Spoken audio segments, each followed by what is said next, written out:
Hello, అందరికీ నమస్కారం. మనం లక్షలు సంపాదిస్తాం. ఎంఎన్‌సి కంపెనీల్లో వర్క్ చేస్తూ ఉంటాం. మారినటువంటి పరిస్థితుల్లో అమ్మా, నాన్న ఇద్దరు వర్క్ చేసేటువంటి సందర్భంలో ఆ చిన్న పిల్లల్ని కేర్ తీసుకోవటానికి పెద్ద పెద్ద కంపెనీలు స్పాన్సర్ చేసినటువంటి డే కేర్ సెంటర్‌లో పెడతాం. ఆ డే కేర్ సెంటర్‌లో మనం పెట్టిన తర్వాత ఆ పిల్లల్ని కంట్రోల్ చేయటానికి వాళ్ళు వాష్రూమ్ లో పెట్టి లాక్ చేస్తే ఆ చిన్న పిల్లలు 2-3 సంవత్సరాలు ఉన్నటువంటి పిల్లల్ని ఇంకా అల్లరి చేస్తున్నారని ఫ్రంట్ లో వాషింగ్ మిషన్ టబ్ లో భయపెడితే, ఇంకా చూస్తే వాష్రూమ్ జెట్స్ ఏదైతే ఉంటాయో దాని నుంచి ఆ వాటర్ తో పిల్లల్ని వాటర్ ని స్ప్రే చేస్తే ఇది వినటానికే ఎంత హృదయ విదారకరంగా ఉంది. ముక్కు పచ్చులారని పిల్లల్ని మనం లక్షలు సంపాదించి మంచి చోట వేసాము అని అనుకున్నటువంటి సందర్భంలో ఇటువంటి పరిస్థితులు ఎదురైనప్పుడు ఎలా వీటికి రక్షణ తీసుకోవాల్సినటువంటి అవసరం ఉంది. ఇప్పుడు నేను చెప్పినటువంటివన్నీ కూడా నిజంగా జరిగినట్టుగా ఆరోపణలు ఎదుర్కొంటున్నటువంటి ఒక డే కేర్ సెంటర్ బెంగళూరులోని క్యాప్జెమిని ఎంప్లాయీస్ కి ఆఫర్ చేసినటువంటి డే కేర్ సెంటర్ లో 5 డే కేర్ వాలంటీర్స్ ఎవరైతే ఉంటారో వాళ్ళు పిల్లల్ని ఈ విధంగా చిత్రహింసలు పెడుతున్నారు అనేటువంటి ఆరోపణ రావటం, అక్కడ గవర్నమెంట్ స్పందించి ఆరోపణలు వచ్చిన తర్వాత 5 ఇతరి మీద కేసు బుక్ చేయటం, ఇన్వెస్టిగేషన్ నడుస్తూ ఉంది.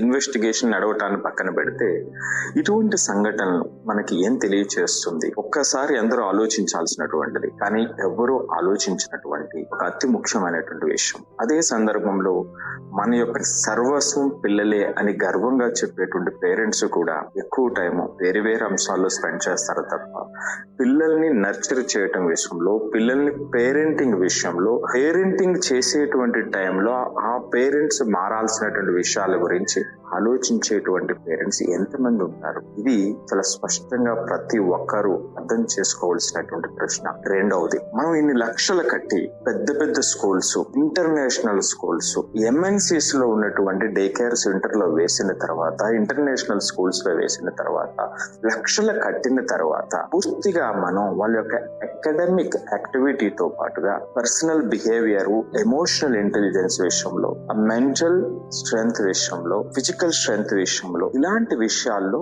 ఎంతమంది సంతృప్తిగా ఉంటారు? మరి సంతృప్తిగా ఉండని సందర్భంలో ఒకసారి మీరు కామెంట్ చేయండి. ఇటువంటి డిస్కషన్ బాగా జరగాలి. దాని ద్వారా మారాల్సినటువంటి ప్లేసెస్ లో పరిస్థితులు మారాలి. మరి ఈ సందర్భంలో తప్పెవరిది? డబ్బులు కట్టాం వాళ్ళే చూసుకుంటారు అనేటువంటి పేరెంట్స్ గా డబ్బులు కట్టించుకొని సరైనటువంటి ప్రతి పిల్లవాడిని రాబోయేటువంటి రోజుల్లో దేశానికి దిశ నిర్దేశం చేసేటువంటి స్థాయికి ఎదగగలిగినటువంటి మైండ్ ఈ ప్రతి మైండ్ అని అంత సెన్సిటివ్ గా, అంత గౌరవంగా చూడగలిగినటువంటి వ్యవస్థను నెలకొల్పలేనటువంటి ఇన్స్టిట్యూషన్స్ ఎవరిది? నేను లక్షలు కట్టాను కాబట్టి నా పేరెంటింగ్ ని వాళ్ళు చూసుకోవాలి అంటే, ఇక్కడ ఇద్దరు పిల్లలు ఉన్నటువంటి పేరెంట్స్ కూడా వాళ్ళని కంట్రోల్ చేయలేక, లేదా ఒక పిల్లవాడు ఉన్నటువంటి పేరెంట్స్ ఆ పిల్లవాడిని కంట్రోల్ చేయలేడు, కానీ ఆ టీచర్ ఎలా కంట్రోల్ చేయాలో ఆ ఇన్స్టిట్యూషన్స్ ఖచ్చితంగా ఆ రెస్పాన్సిబిలిటీని అంతా ఈ పిల్లవాడికి సంబంధించిన ప్రతి మార్పుని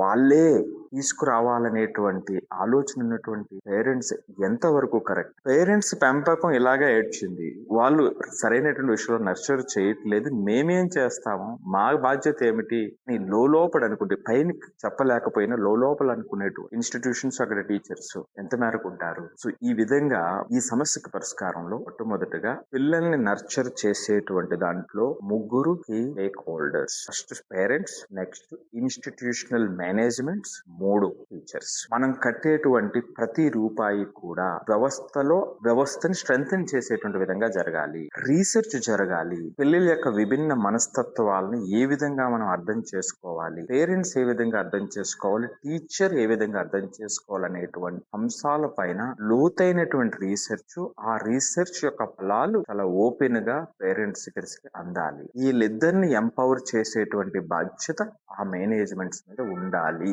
తద్వారా పిల్లలు ఆటోమేటిక్ గా కావలసినటువంటి ఫలాలు పొందుతారు. కానీ జరిగేటువంటిది ఏమిటి? ఈ 3 ఒకరిని ఒకరు నిందించుకోవటం అనేటువంటిది సర్వసాధారణంగా జరిగేటువంటి. ఇక్కడ కదా మార్పు రావాల్సినటువంటిది. మనం ఎన్ని లక్షల కోట్లు సంపాదించినా, ఎంత పెద్ద పొజిషన్ లో ఉన్నా ఆ పిల్లలు సరైనటువంటి డైరెక్షన్ లో లేకపోతే అంతా బూడిదలో పోసిన పన్నీరు. ఒక చిన్న ఎగ్జాంపుల్ చెప్పి ముగిస్తా. నాకు తెలిసినటువంటి కొన్ని సంవత్సరాల క్రితం బెంగళూరులో ఒక ఫ్యామిలీ, ఆయన పెద్ద కంపెనీలో సీనియర్ మేనేజర్, తల్లి సోషల్ సైకాలజిస్ట్, ఎన్నో సర్వీసెస్ చేశారు. వాళ్ళకు ఉన్నటువంటి ఇద్దరు పిల్లల్లో పిల్లవాడు 10th 11th చదువుతున్నటువంటి టైంలో నేను కలిసినటువంటి సందర్భంలో పిల్లవాడు పేరెంట్స్ యొక్క మాట వినేటువంటి పరిస్థితి. నేను స్వయంగా అక్కడికి వెళ్ళి హాఫ్ అన్ అవర్ వెయిట్ చేస్తే ఆ హాఫ్ అన్ అవర్ లో ఆ పేరెంట్స్ పిల్లవాడి యొక్క తలుపు కొట్టడానికి భయపడ్డారు అంటే మీరు నమ్ముతారా?